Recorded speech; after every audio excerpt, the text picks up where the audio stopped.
Good morning. This is the Great Basin Fire Potential Briefing for Friday, September 27th.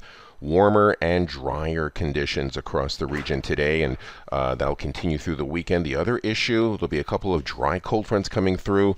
We'll see bands of winds, 20 to 30, maybe gusts to 35 miles per hour. See the low humidity indicated within those orange areas. So fire season not quite over yet.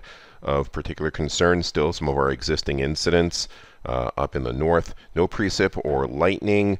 Initial attack fairly light, 10 fires to 6 acres, but we did have some large fire growth. A lot of these numbers are from the past week on some of our monitor fires.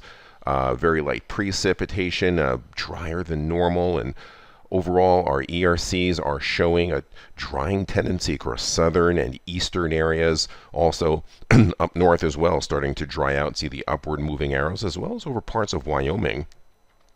100-hour fuels, good for grass and brush, also showing this dark gold area in the upper single digits, starting to creep northwards and expand. And the dry air continues. On the left, this tannish shade of low humidity air covers just about the entire Great Basin. Under high pressure, light winds. You see our 7-day fire potential on the right. On the left, winds are fairly light, but you see the humidities on the right-hand side. Single digits down south, low to mid-teens in central areas, and getting into the 20s in Idaho.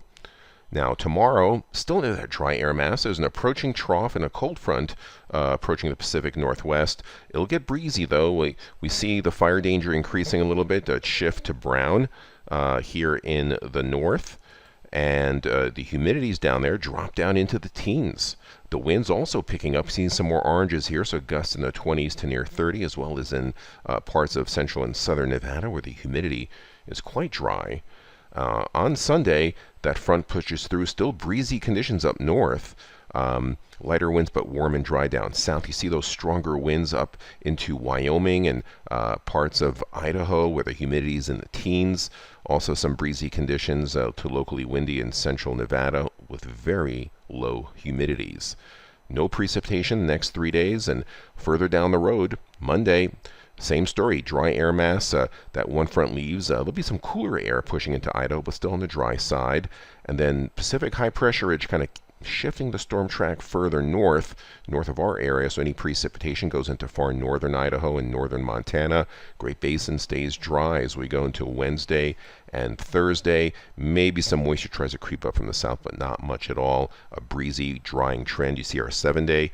A lot of areas have dried out considerably during this time period, and we'll have to watch for winds up in northern areas as well.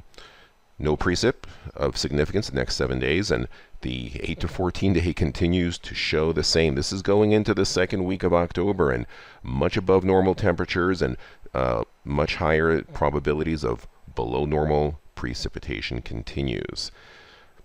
This concludes our briefing. Have a great day.